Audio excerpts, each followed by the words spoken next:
Welcome to Business Unveiled, the podcast designed to help you thrive in the creative community. Here's your host, events and productivity consultant, Angela Profit.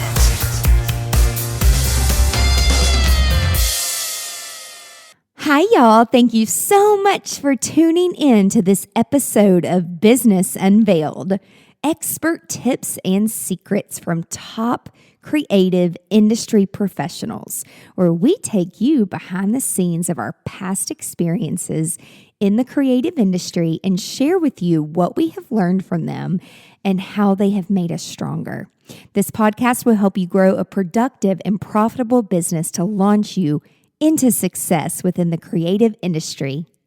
Today's podcast is brought to you by Vlog Easy. That is V as in victory. Vlog Easy is an app in the iTunes store for iPhones that help you make content videos as well as vlogging on the go to share with your audience. It has absolutely transformed the way that I do video and communicate with my audience. If you are looking for an app that allows you to edit on the go, or if you simply don't know how to edit videos, this app allows you to do just that. You can record yourself in a quiet room. You don't have to remember what to say. You can simply look at your notes, and each time you're quiet and you pause, the Vlog Easy app takes all of those quiet moments out and edits everything together. It's like magic, and it saves so much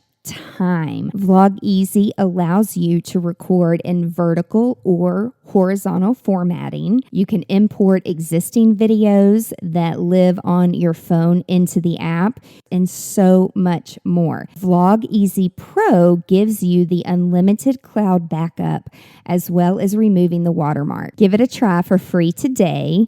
The link is bit.ly/vlogeasy, all in lowercase, V as in Victor, LOGEASY. Give it a try. Hi, y'all. It's Angela, and I'm back today. I'm so excited to be interviewing Liz King Caruso. She is the CEO of Liz King Events. And you're going to want to listen from beginning to end today, because we're going to be talking about building your influence to drive revenue. And so every day I feel like I hear people say, I want to be an influencer. How do I do this? How do I do that? And so it's refreshing that someone has actually been talking about this. And in addition to Liz's events, she's a speaker, she's a tech consultant, which I love. And we're just going to be having an open conversation really about personally and professionally. And the most important thing is how you can use your time to generate new revenue opportunities to really bring you stability in your overall business. And so welcome, Liz. Thank you for being here. Thank you so much for having me. I'm super excited. I think that we could be best friends and talk about this all day long. I agree. But before we jump into your journey on events and speaking and tech, take us way back to where, just in your background, how did you even get into the industry, and what's your whole background? Fill us in there. Sure. So I would love to say that I had this great strategic plan from when I, first graduated high school or whatever, but I found myself graduating high school and not really being sure what I wanted to do. So I went to college and changed my major 1,000 times. I was graphic design, computer science, voice performance, all over the place. And I ended up graduating with a psychology degree because that fit the most electives. It was just to graduate. I needed to fit Perfect classes. And then I went to work at a counseling center and decided very quickly that wasn't for me. And I took an admin job at Columbia University, and it happened to be an admin on the event planning team. And so I really fell into, I would say, pretty much every portion of my career. It's been about, I think, being open to trying new things. And I've just been one of those people who I like to try something new, and I'm okay with the idea that maybe it didn't fit into like a plan that I created 5 years ago. And thankfully that has taken me to many great places. So I did events. I ended up talking to my boss and saying, hey, I know what you're doing over there looks a lot more interesting than what I'm doing over here on the admin side. But really, until I had that job, I didn't realize event planning could be a career. I didn't realize that was a job that people did. And then I started looking back and thinking, this is amazing. Of course, this is what I was built to do. It's one of those things you've done all your life, but you never realized you could make money doing it. Yeah, that's what I run into. I feel like almost every day because I get so many people that come into some of our workshops and they're like, this is just a side hustle. I do it for fun. It's my hobby, but this is what I love. I hate my job. I hate my 9 to 5. And it's like they don't, those of us who are wired creatively, it just seems like we're not, at least I'm not, built naturally to be a business person. And it is not fun. Yes. But once you learn, and it's like you don't know what you don't know. Once you learn some strategies and processes, it's like, okay, I could see like how this could work. So what did you do? Did you go to your boss and say like, hey, I want to start like getting my hands and my knees dirty and get into like the more planning and the execution side and get out of the admin side? And did your boss help you get there, or did you just have to do it yourself? Yeah, thankfully, that's exactly how it happened. I just went to my boss after being there for a few months, really. I wasn't even there that long. And I said, I think I could really provide more value on the event planning side. This is something I've actually done for many years, but not professionally. And I see a lot of places in what you guys are doing that I feel like I could help. And so I actually got promoted 3 times in my first year into Wow. officially an event planning role. And so I stayed there for about 5 years. And yeah, and that's where I got kind of the basic experience of how organizations do it. I mean, logistically, I knew how to put together an event, but it's nice to work with a team and learn about contracts and some of the more detailed stuff.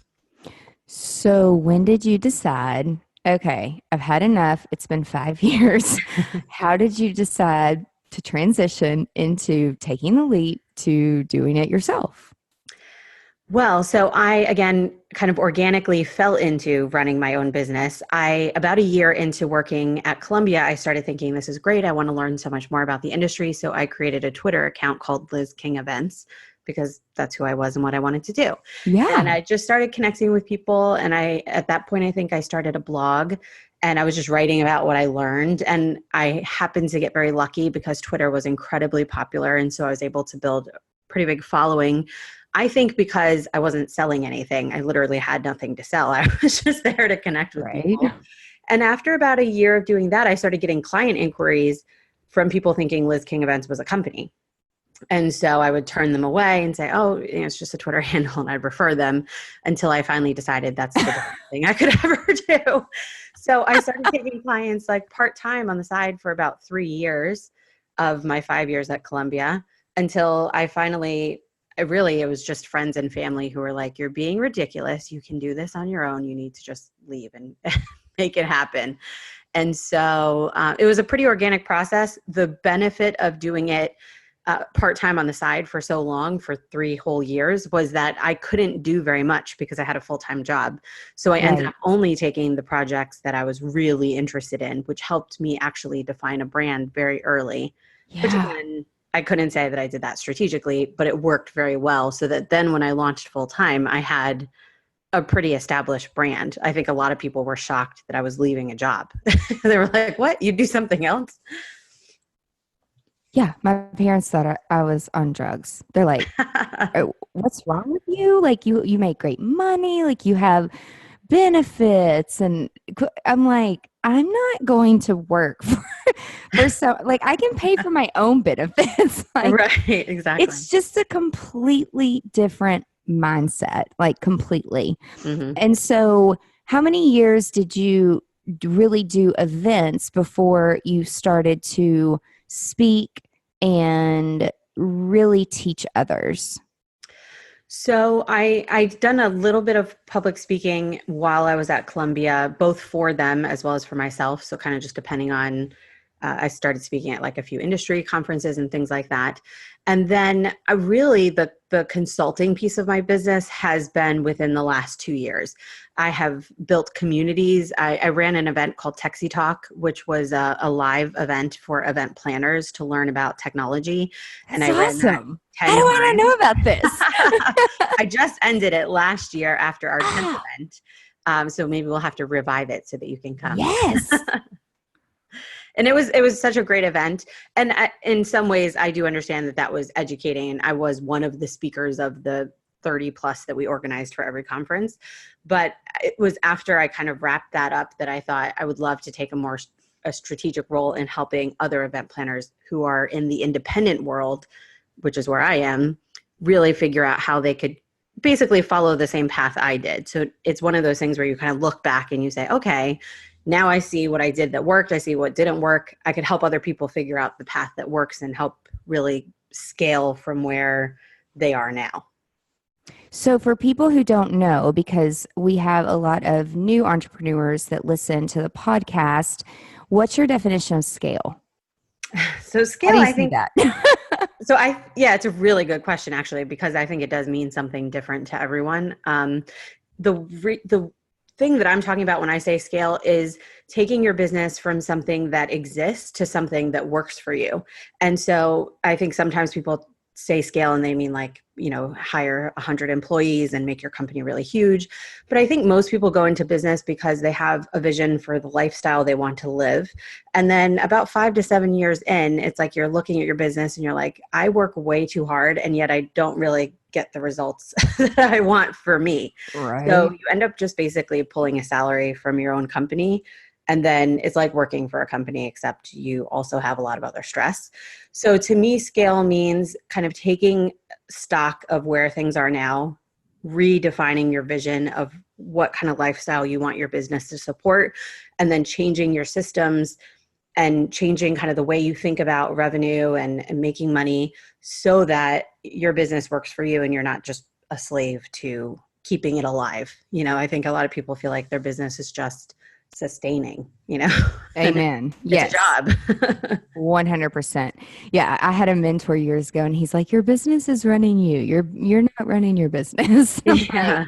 what does that mean?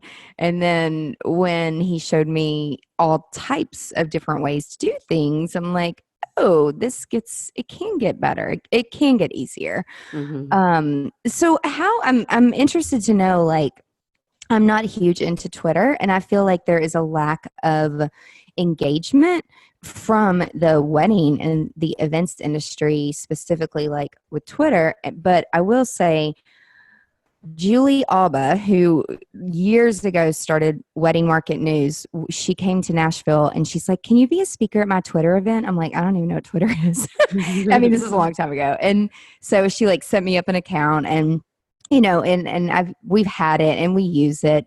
But what was your strategy? Like, I know you really built your business like from the Twitter account. And so like, what were the top 3 things that you did to like drive engagement? And do you feel like it is a great platform still, like to this day, for our industry? Yeah, that's a really good question because Twitter has changed dramatically. So I built my business on Twitter in like 2009. Really, I started my accounts in like 2008 to 2010 or so is when I officially launched my company. And back then, it was very much about community. So I'm sure you've seen the hashtag event profs on Twitter. Yeah. It was really a thriving community of event people. And to this day, the majority of my business comes from people that I met in that community and or people that I've met through those people over the years. I still work with a lot of people that I met through that online community. And so my strategy at that point was share a lot of valuable content. That's where I was, the blog came into play, and make as many meaningful relationships as I could. So in some ways, Twitter has completely changed because, like you said, it's very noisy. It's very marketing heavy and the engagement level is a lot lower. If you look at the Event Profs hashtag now, Not that it doesn't exist, but it's it's filled with a lot of stuff. Maybe Yeah. it's not so community focused. So I still think it's a very powerful tool for event planners, particularly now for the more one-on-one engagement. So for example, if I'm planning a conference and I really want someone to speak, I can look at their website and go through their agent and do that whole process. But I've found that 9 times out of 10, if I just send them a direct message on Twitter, I get a response directly from them much faster. And so it works similarly with non-celebrities too. If you just want to make some meaningful connections in the industry, it's a great way because it is still the person typically is the one who's responding, of course, depending on the company. But I have found community to be much more on, like, for example, we have an Event Hustlers Facebook group. There's a lot of event industry Facebook groups. There's a lot of LinkedIn groups. So I think it really depends on your strategy from the thought leadership building standpoint. I think it's a lot harder to do on Twitter these days, but I think it's still a critical component. Like, I would never recommend that someone just not use it, but I wouldn't use it as necessarily the primary way anymore. Gotcha. What are your thoughts on the bots, like the chat bots, and having automatic responses for if you reach out to someone on Twitter and there's some type of a chat bot? Do you feel like that is a good thing, or what are your thoughts around that? I think that bots really on any platform have a role, but it wouldn't be, for example, like I know a lot of times if you follow someone, you automatically get a direct message from them that's clearly just automated. I mean, there's nothing personal about that. I think that's a waste of technology. Gotcha. And I wouldn't necessarily recommend doing it, but I do think, for example, we've used chat bots for events where people might have a question, even though, yes, it might be on the website, maybe it's buried, but where's the closest parking? What time do I have to be there? So specifically for events, I think it's great in that kind of a more transactional relationship. They're not trying to make a relationship with your brand. They're literally just, they have a question about something and it's a pretty basic piece of information. And so the chatbot can kind of spit it back to them. So in those kind of scenarios, I think it makes a lot of sense. But from the relationship standpoint, I think people know when they're being automated, and it doesn't feel very genuine. Right. No, it's funny because we try to enforce people to use chat bots where, like exactly what you said, where it's appropriate. Mm-hmm. And it's like, if you start to track the Q&As that you receive over and over and over, why would you not automate that? Yes. But yes, being genuine and authentic and just relating to people, I feel is, same thing, super important. What is your stance on just becoming a thought leader in your business? And how did you start to realize, like, okay, I really am a leader in this business and like this can be powerful? Like, how have you used that to build a business? Well, so what I again organically realized is that if you go into the building of your business from the perspective of, I have a lot to learn and there are a lot of people in and outside of my industry that I could learn from. And so you go into it looking to make genuine connections, you end up creating lots of great relationships. So, I mean, there's a lot that goes into it. There's the transparency of it. People want to know that they're interacting with a real person and that you have a personality that they enjoy. And then, of course, on the strategic side, you have to have some kind of value that you're providing. So it could be the content that you're creating. You have to have like a unique perspective. You can't just be saying the same things everyone else is saying. Or I find most cases you're not really saying anything. So you're just on social retweeting and commenting, which means you don't have much of a voice that people can hear. So that's where I feel a blog was really critical in the thought leadership development piece, because I was writing content that you get to see what I know, what I don't know. And also you see my personality through that.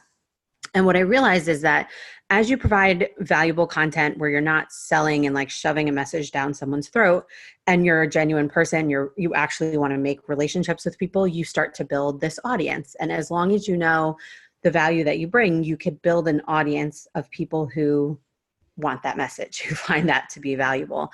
And as you build that audience, and again, I did that through Twitter and then eventually through my newsletter and Facebook and lots of other platforms at this point. But as you build that audience, what I realized is that it opens up so many new opportunities. So I would not, I think anyone calling themselves a thought leader is like a very awkward thing. It's, you start to see that other people start to ask me to speak at conferences. I'm terrified to speak in public. Really? Yeah, I really am very uncomfortable. You're an awesome speaker. When I first started speaking in public, my colleagues at Columbia were laughing at me because I couldn't even talk in like a meeting room. But, if you're getting a paid speaking gig, I was like, well, I guess I'm going to figure this out. I'm much more comfortable now. But, yeah. Did you stand in front of the mirror and practice ever? No, I'm honestly too self-conscious to even do that. I couldn't even watch myself. Oh. But the one thing I always did was try to picture how other people perceived me, because I am very concerned about that, almost probably too concerned about that.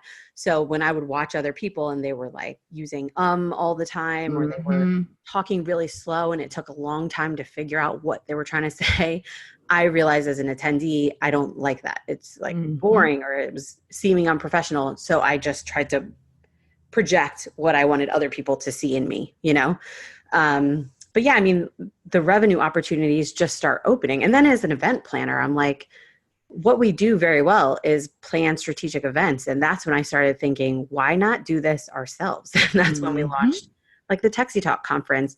We're bringing in our own ticket sales, our own sponsorship dollars. We get full control of the content. That's stuff that we know how to do very well because we do it for our clients, but we never get that kind of control. And we're always getting a tiny portion of the money, because we're being hired as the event planner. But those kind of revenue opportunities only open to you if you have enough influence to get 300 event planners in the room paying $350 a ticket. If you can't pull that, then it's not really a revenue opportunity that's open. You know what I mean? Yeah, it could be bankruptcy. Exactly. You just put yourself in a very awkward position. Recently, somebody reached out to me to speak at a conference, and they're like, it's our first year.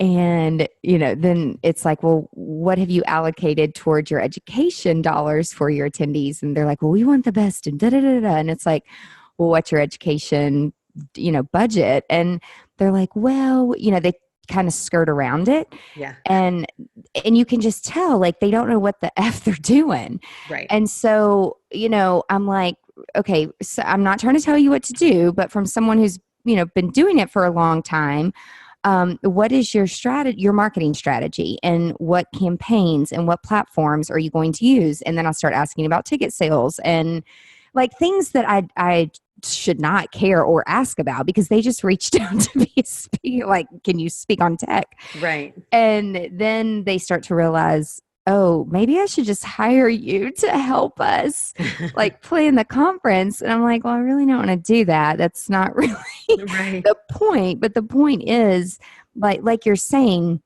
build up the audience and build the trust of the audience.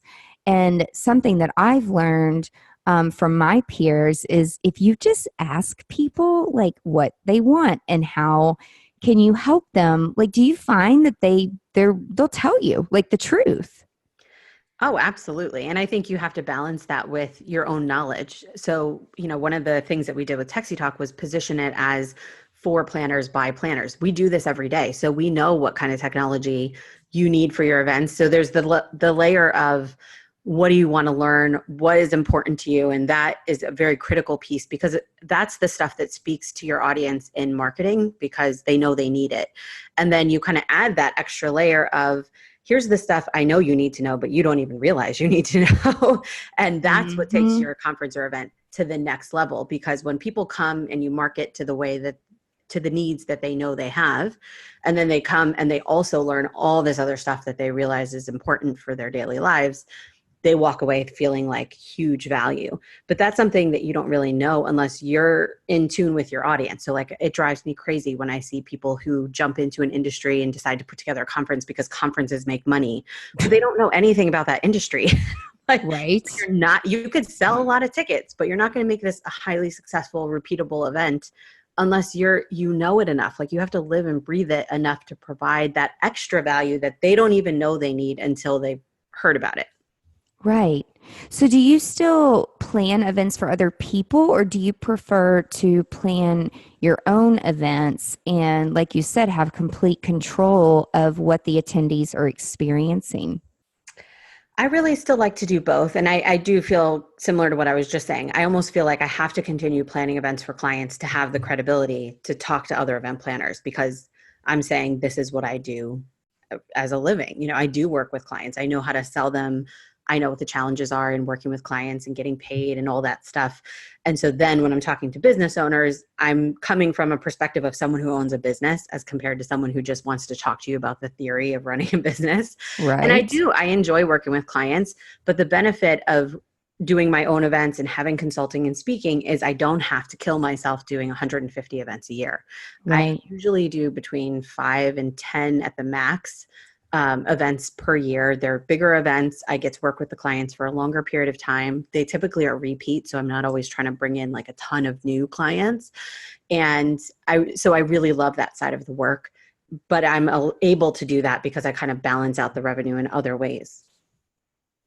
Yeah, it's funny because people, I mean, same here. They're like, how much of your revenue is events and how much is speaking and how much is consulting and how much is this and how much is that? And it's like, it really, I don't really count and keep up. Of course, at the end of the year, the reports are run and it's like, well, you did this, this, this, and this.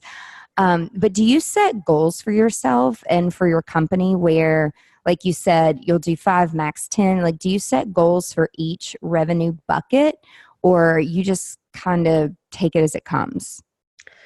So, kind of a mix. I do annual projections. And so, in that, I lay out all the expected client revenue, all the events I plan to do, all the speaking engagements that are contracted. And then I have like a separate section of my projections that are what I call hopeful revenue. So, new things I want to launch, new clients I want to secure. And that way I can kind of see realistically, what am I really making this year and where do I hope to be? So, that's kind of how I set my goals for increasing in areas where I feel like I need more speaking engagements or I would love to do more consulting or whatever. But I don't have necessarily a breakdown by category. I think it changes year over year. For example, this year I'm expecting our first child later in the fall. Oh, Thank congratulations. you. And so that's completely changed things. And Yeah. so I don't want so many out of town speaking engagements right around the due date. I want to bring more into the New York area and do more things here. I've launched a few new virtual events because that's obviously something I can do without having to travel. So that Yeah. changes kind of year over year. And I like that. I mean, that's the flexibility that I started a company to have. Yeah, so that opens up a whole nother talk in terms of what is your plan, being a planner. How, I mean, are you planning ahead since your life is just about to change, and in terms of time and balance, have you strategically like thought through how your next year is going to look? Like, do you have team members that will take over that, or you will just plan more like virtual things? Like, have you really thought through it? So I'm a planner to the nauseating degree. I love it. I knew, so I've been with my husband for about 5 years. And so about 2 years in, I was like, oh, I think this is going in the direction of like marriage and whatever. So probably about 3 years ago, I started getting very intense about changing my business model. So a lot of what I'm talking about has been more happening in the last several years where I have built my business. The Ignite program that I run, which is a 6-month consulting program, is completely virtual minus a 1-day retreat. And it's something that I can kind of add on at any point based on my own schedule and other people's interests, obviously. And so I've kind of been changing my business model knowing that we want to have kids and that's going to dramatically change things. So and to some degree, yes, I have planned for it. At the other side of things, I'm a first-time mom, so I really don't know what that looks like. I had a client who emailed me the other day and said, oh, if you're due in November, I'm assuming you'll be out till like February or so. And I was like, Huh? oh, I think just like a week or two. So Exactly. They don't know how we're wired. like, I don't really, but that's the joy, is that I don't feel like I'm robbed of a maternity leave. I have built my business now so that I don't have to worry about, I can work at midnight and then not work for 10 hours. And then, you know what I mean? Kind of built it to not have to take a long-term break in order to feel like I can survive. you know? That's So awesome. some planning, but to some extent, I mean, I think you just don't know what exactly it's going to look like. Yeah. Do you see yourself in the future? Like, I know some of the planners that I'm friends with that have had children, they launched this whole new kind of business of like event planner moms and people in the creative industry and how to not feel bad when you have to do things and like drop your kid off. Like, do you see yourself in that space or you haven't even gone there? No, I mean, I think I definitely want to stay in the kind of work that I've been doing. And again, I guess because I've started evolving already towards what I hope it will look like. But I do think, I'm like I said in the beginning, I'm kind of open to whatever changes have to happen to make it Yeah. make it work. Yeah, that's awesome. That's so exciting. And you have two little dogs? I have one, yes, Oh, you one have sweet one dog, dog. I Buddy. think our dogs kind of look alike. Do they? Oh, I I have have to look two at your dogs. dog. Is it a Maltese? So they're Maltipoo, Oh, and okay. one looks like a Maltese, kind of like your dog, and then the other one looks like a little baby poodle. But I see some dogs in your pictures, and I'm like, oh my gosh, it looks like my Yes. little My Lily. little buddy, he's 13 years old, but he looks like a puppy and he still acts like a puppy. So we're hoping Oh, we can keep him for many more years. do you think that he knows that a baby's coming? Yes. Now I can't even go to the bathroom without him scratching on the door. He's very Really? attached. It's funny because I'm a dog person, but I'm not one of those who like is obsessed, Right, where I want to like put him in clothes and have him kiss me on the lips. And right.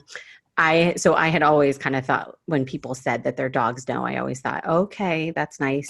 You're crazy. Yep. But now I realize no, they really do.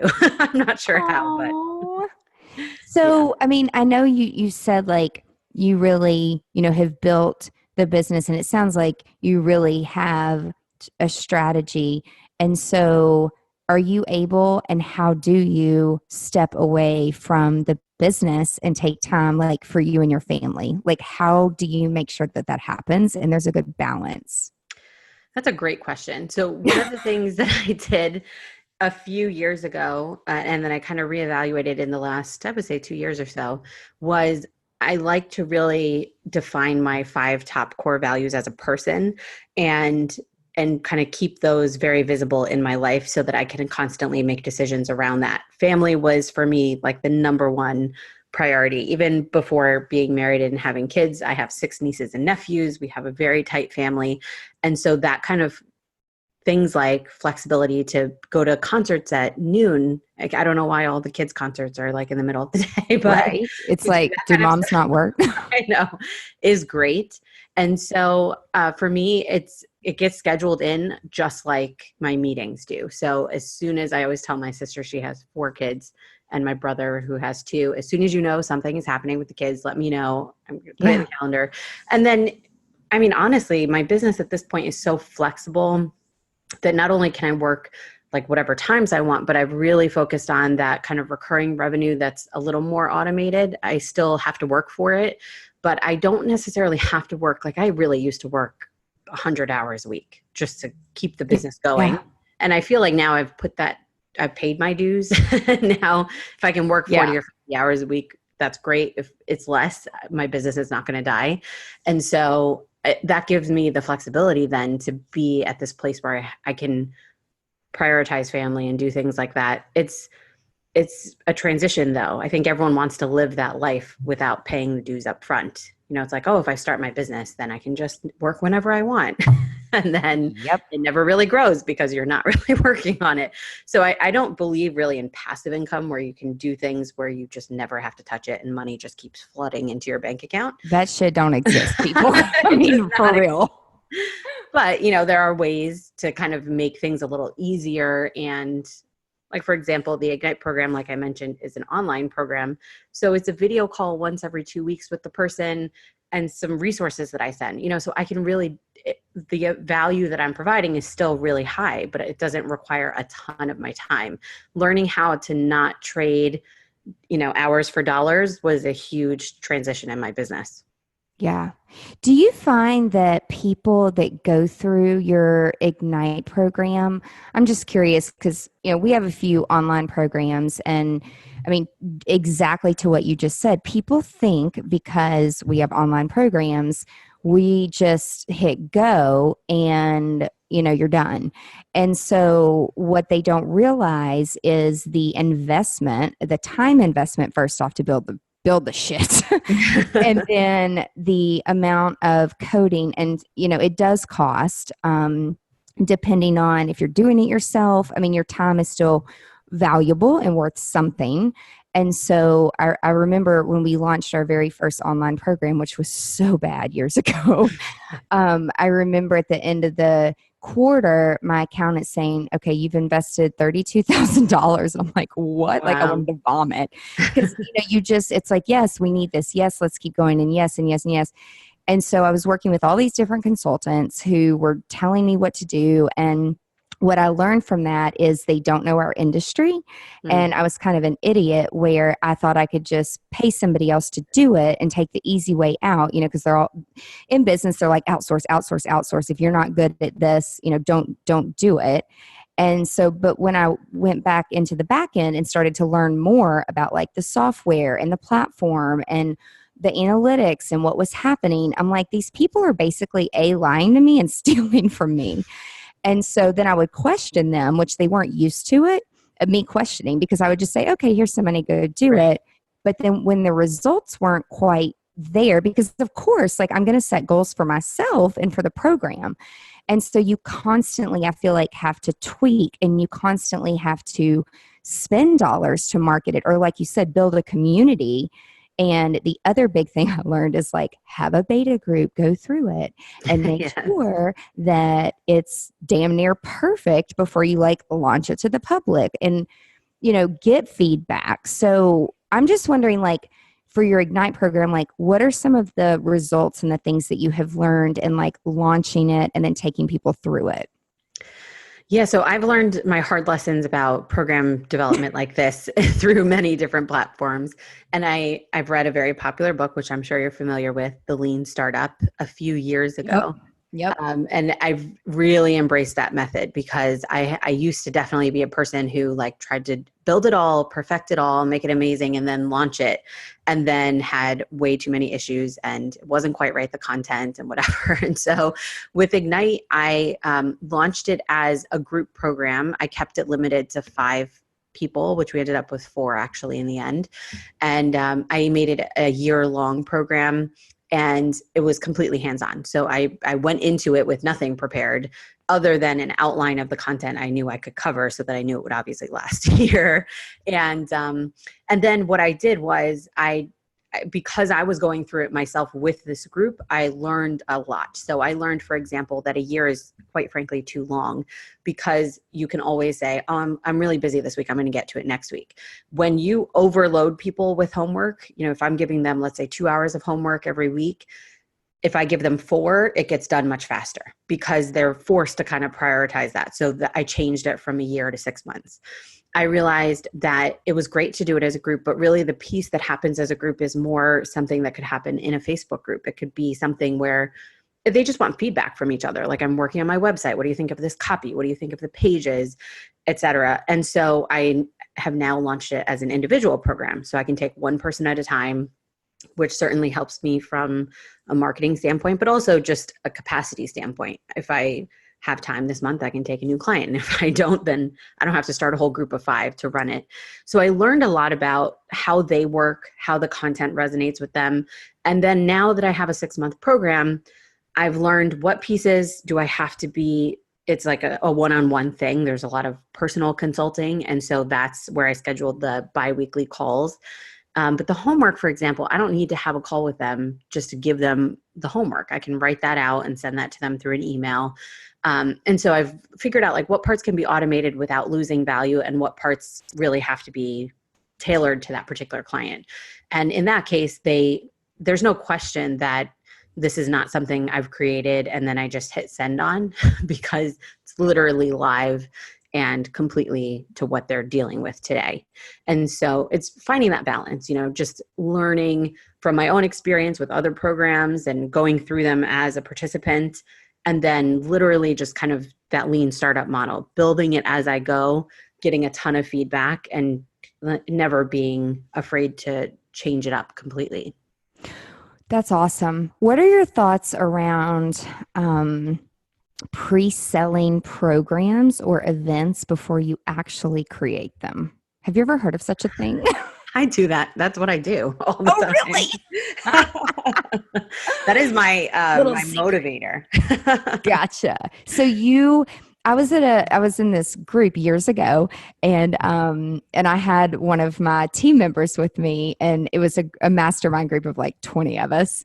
And the girl that was leading it, she's like, "Oh, I don't develop anything. Like I pre-sell stuff and like do this launch, and people pay for it up front, and then I use that money to then go plan the event." And I'm like, "Wait, what?" I'm like, and as a planner, this is when I realized, like, holy shit, I'm stuck in a box. And I'm like, let's work smarter, not harder. And so it's like, I had always done the opposite. It's like, let's build it and we're ready. And then, we can market it and people will come. And then, so you do that, and it exists. And it sounds like you've had good results because you have that trust with your audience, I'm assuming. I mean, so yeah, there's a good amount of research and some preparation that goes into it. I never really for example, I'm doing a new business intensive retreat. So just kind of going off that feeling that people need to just get away for a day and have time to work on their business. They don't want necessarily another conference where they learn so much. It's like getting shot at with a fire hose. Mm-hmm. And then you just have a long list of stuff to take back that you never implement. So I created this 1-day retreat. I created the agenda. I talked to a bunch of people about what kind of content would be valuable and all of that. And then based on that, I created a 1-page site and I'm selling it. I haven't booked a venue, but I kind of know what size I'm going to need. And I have venues in mind, but I'm not paying for anything until it sells.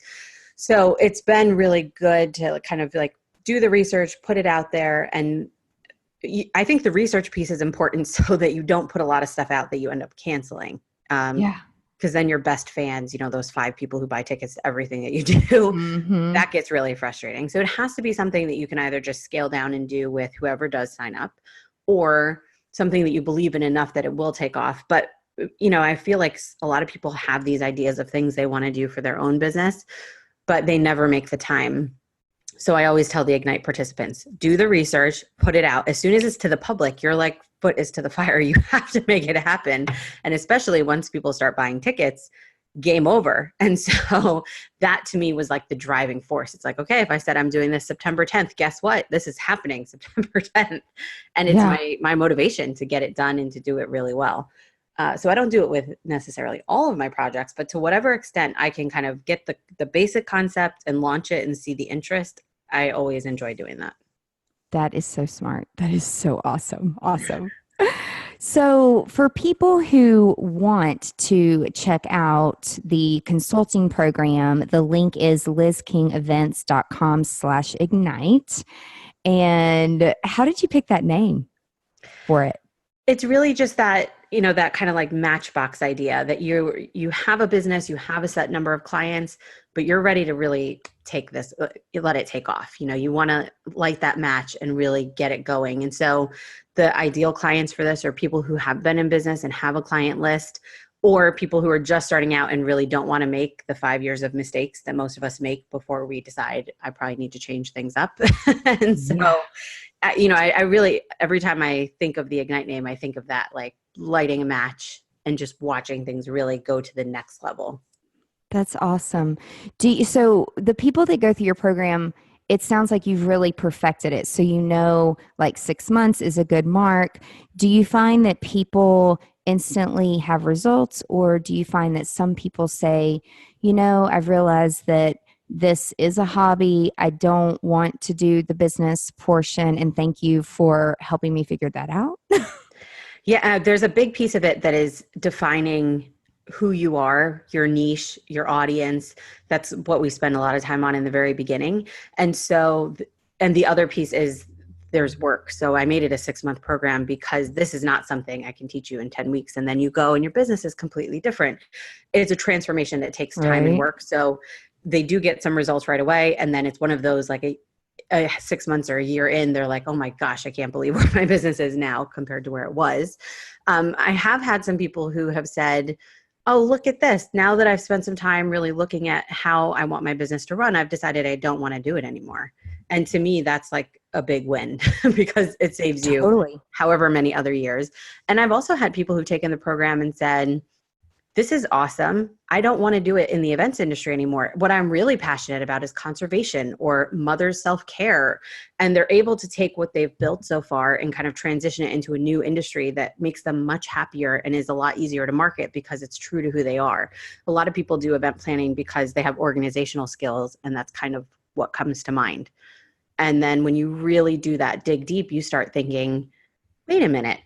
I mean, cool, events are cool, but I could use events in any industry to do something that I really love. And so it's kind of a different journey for every person, but I think the idea is to clarify what really makes you happy and where do you want a business to take you, and then build the business that supports that. So it's a huge transitional moment for people. That's amazing. Like when I first started doing some of our programs and people would come back to me and say, "Oh, I don't want to do this anymore. I'm really learning like I just want to do it for fun and or for like a lifestyle like you said earlier, like just for extra money." Mm-hmm. And I used to get like really discouraged. I'm like, "What?" Yeah. And then my business group, they were like, "Ange, reframe. Like you helped this person who Right. was like trying to do this kind of the hard way, but now that they realize that they only should spend their time doing the fun ones, like helping people who maybe are just friends and family, and that's okay." And I'm like, oh, okay, I guess I should look at it that way. And so, I mean, I'm finding like as I go through these, it's kind of like half and half. Yeah. And it's like people that are super serious and they're not that they're not driven, it's just they're in a different point in their life. And I'm also finding that the clients now, like they're over 50, like they're almost like people who've already had a career, they're retired, and they think they want to get into doing another business and being an entrepreneur. And then they're like, oh, I just kidding. Like, I really just want to be retired. Yeah. I might do this for fun. Yeah. So like, do you have a perfect client that would go through like that Ignite program, that in terms of like a client avatar, do you know who that is, or is it just kind of like all over the place?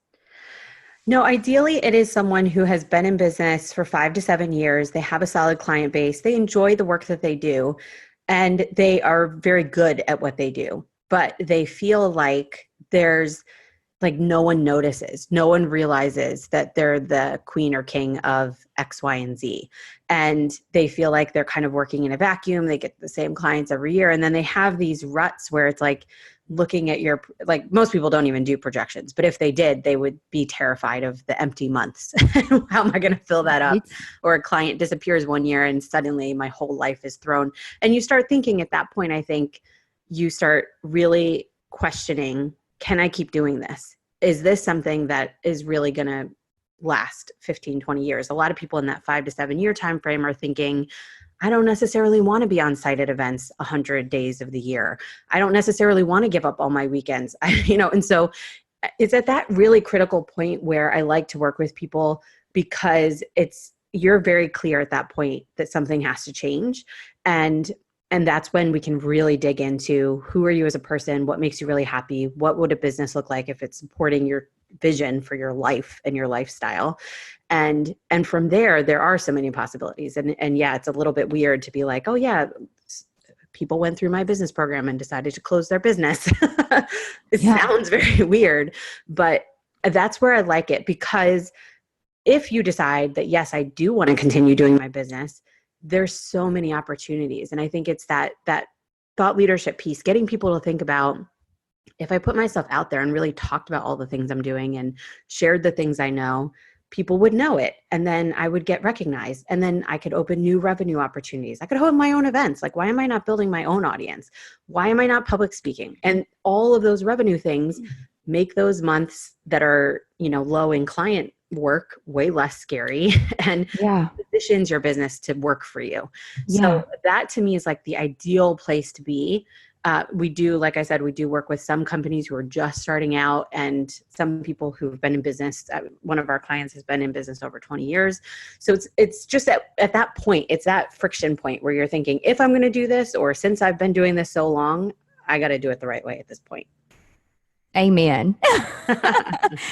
Well, we are out of time. Unfortunately, I could literally talk to you all day. I know. But I want people to know about your Facebook group for event hustlers. And so what is a good definition of someone that can get value and give value to your Facebook group called Event Hustlers?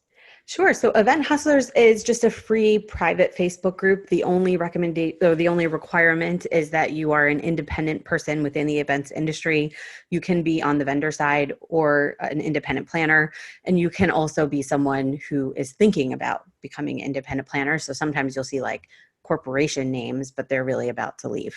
So that's a private thing, obviously. Gotcha. And it's just a free group for people to share. We talk about this past week, someone was asking, how do I price my services? Someone else has been looking for a particular venue. So it's a way to share resources. And I'm a big believer that independent planners should be working together and not competing against each other.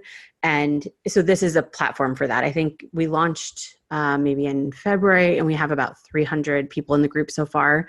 So it's growing pretty quickly, and there's a lot of value. We do monthly video calls about different business topics, and it's just a free way to kind of get involved in the community and find some value and share your experience with other independent planners.